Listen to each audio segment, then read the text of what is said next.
Assalamualaikum warahmatullahi wabarakatuh. Perkenalkan, saya Bayu Badra dengan NIM 340220030 dari kelompok 13 akan menjelaskan pengertian dokumentasi tentang sistem informasi manajemen. Baik, saya Muhammad Adit dengan NIM 34022200054. Di sini saya akan menjelaskan pengertian dokumentasi sistem informasi manajemen. Baik, menurut Kamus Besar Bahasa Indonesia atau KBBI, pengertian dokumentasi adalah pengumpulan, pemilihan, pengelolaan, dan penyimpanan informasi di bidang pengetahuan, pemberian atau pengumpulan bukti dan keterangan seperti gambar, kutipan, clipping, dan bahan referensi lainnya. Kata dokumentasi diadaptasi dari bahasa Inggris documentation yang ternyata dapat mengandung dua pengertian, yaitu yang pertama, materi yang memberikan informasi atau bukti resmi atau yang berfungsi sebagai catatan. Dan yang kedua, tindakan mencatat dan mengklasifikasikan informasi secara tertulis, foto, video, dan lain sebagainya. Selanjutnya, pengertian dokumentasi sistem informasi manajemen adalah kumpulan informasi, panduan, dan catatan yang digunakan untuk mendukung pengelolaan, pengoperasian, serta pengembangan suatu sistem informasi dalam sebuah organisasi. Dokumentasi ini mencakup semua aspek sistem, mulai dari perencanaan, pengembangan, implementasi, pemeliharaan, hingga evaluasi. Tujuan dokumentasi sistem informasi manajemen yaitu yang pertama, mendukung pemeliharaan dan perbaikan, memudahkan tim IT dalam memperbaiki atau meningkatkan sistem, dan yang kedua, mempermudah pengguna, membantu pengguna memahami cara kerja sistem dan bagaimana menggunakannya. Dan yang ketiga, mencegah konsistensi, menyediakan standar operasional yang jelas untuk semua pihak terkait. Dan yang keempat, sebagai referensi dalam pengembangan, menjadi dasar bagi pengembangan atau perluasan sistem di masa depan.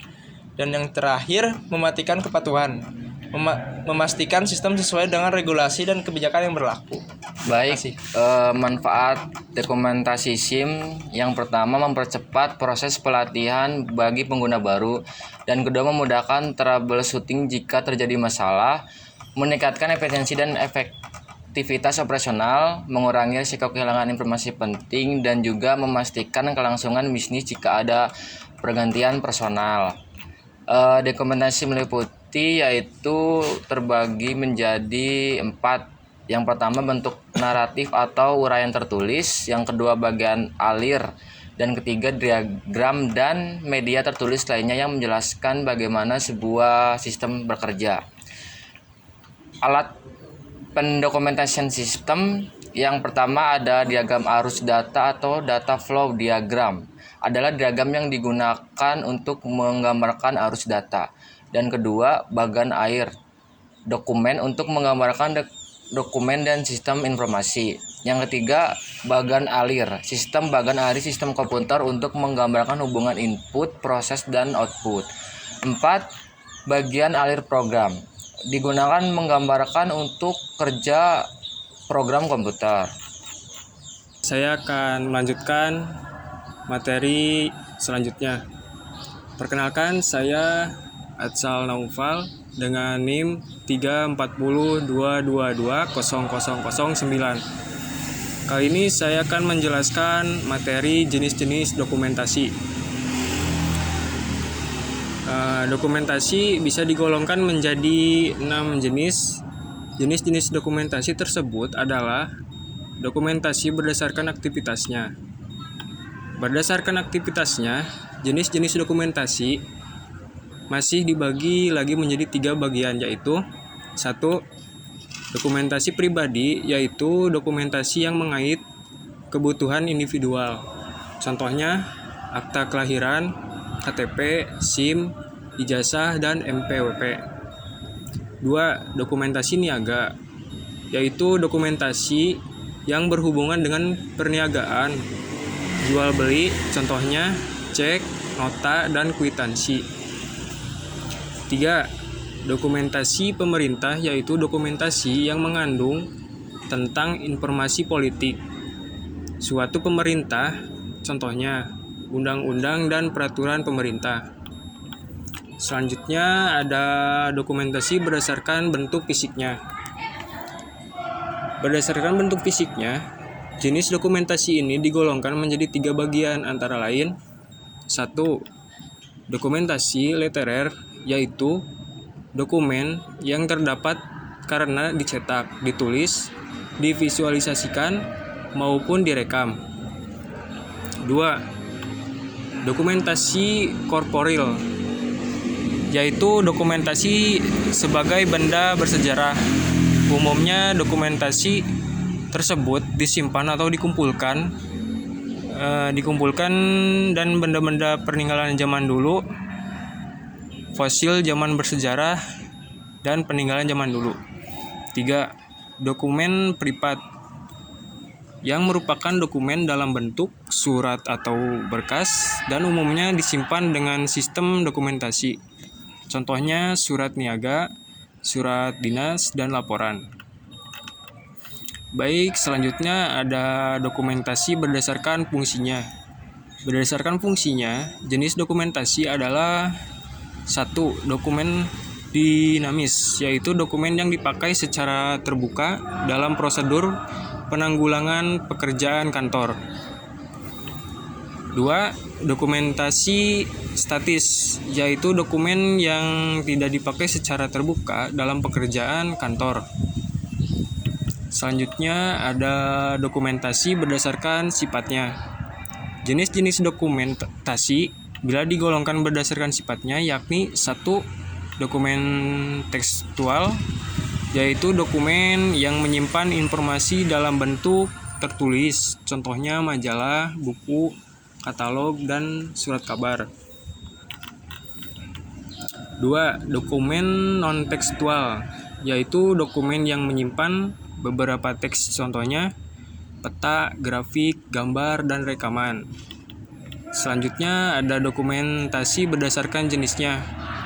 Berdasarkan jenisnya, jenis dokumentasi ini terdapat 2 bagian antara lain 1. Dokumentasi fisik, yaitu dokumen yang mengait objek ukuran berat, lokasi, sarana prasarana, dan lain-lainnya. Yang kedua, ada dokumentasi intelektual, yaitu dokumen yang membentuk pada tujuan, isi subjek, sumber, proses transmisi, sistem mendapat, originalitas dokumen, dan lain-lainnya. Selanjutnya ada dokumentasi berdasarkan informasi. Berdasarkan informasi yang disimpan, jenis dokumentasi dibagi menjadi 3 antara lain. Yang pertama, dokumen primer, yaitu dokumen yang menyimpan informasi tentang hasil observasi asli dan atau terbuka dari sumbernya. Contohnya hak paten, observasi, laporan, dan disertai. Yang kedua ada dokumentasi sekunder, yaitu dokumen yang menyimpan informasi tentang literatur primer. Biasanya dokumen sekunder disebut juga dokumen bibliografi. Yang ketiga ada dokumen tersier, yaitu dokumen yang menyimpan informasi mengenai literatur sekunder, contohnya buku dan teks petunjuk literatur. Sekian. Baik, selanjutnya materi akan dibahas oleh saya, UU Susanto, dengan NIM 34022220059. Materi yang saya akan bahas itu adalah kegiatan dan tugas dokumentasi. Pada penerapannya, ternyata ada berbagai kegiatan dan tugas dokumentasi, yaitu 1. Mencari dan mengumpulkan bahan. 2. Mencatat dokumen dan mengolahnya. 3. Mengorganisasikan dokumen. 4. Membuat dokumen. 5. Menyimpan dan memberitahukan dokumen. 6. Mempublikasikan dan mendistribusikan dokumen yang diperlukan. 7. Melakukan filing atau pengarsipan. 8. Menyajikan dan melindungi dokumen. Selanjutnya, tujuan dokumentasi. Tujuan dokumentasi adalah hanya untuk mengabdikan sesuatu? Tentu tidak. Masih ada beberapa tujuan dokumentasi lainnya yang biasanya dibuat dengan secara sengaja, yaitu membantu pelayanan di bidang dokumentasi, menerbitkan jurnal publikasi dokumentasi, mengadakan konferensi seminar ilmiah, membantu perkembangan ilmu pengetahuan, membuat dan mengembangkan metode pengolahan dokumen. Membuat dan mengembangkan katalog. Cara membuat dokumentasi. 1. Kumpulkan file yang akan didokumentasikan ke dalam sebuah folder. 2. Siapkan lembaran baru PowerPoint. 3. Salin satu per satu file gambar ke lembar kerja PowerPoint. 4. Atur ukuran file sesuai kebutuhan, jangan terlalu besar atau kecil. 5. Berikan komen di sekitar gambar dengan insert text box. 6. Simpan file PowerPoint dengan nama sesuai gambar yang ada. Contoh dokumentasi. Seperti apa sih contoh dokumentasi yang mungkin tanpa sadar sudah sering kamu temui dalam kehidupan sehari-hari? Secara umum, inilah berbagai contoh dokumentasi. Akte kelahiran, akte kematian, KTP, KK, undang-undang, laporan observasi, laporan penelitian ilmiah, bibliografi, buku, katalog, peta, dan masih banyak lagi. Sekian dari kelompok 13. Terima kasih. Yes.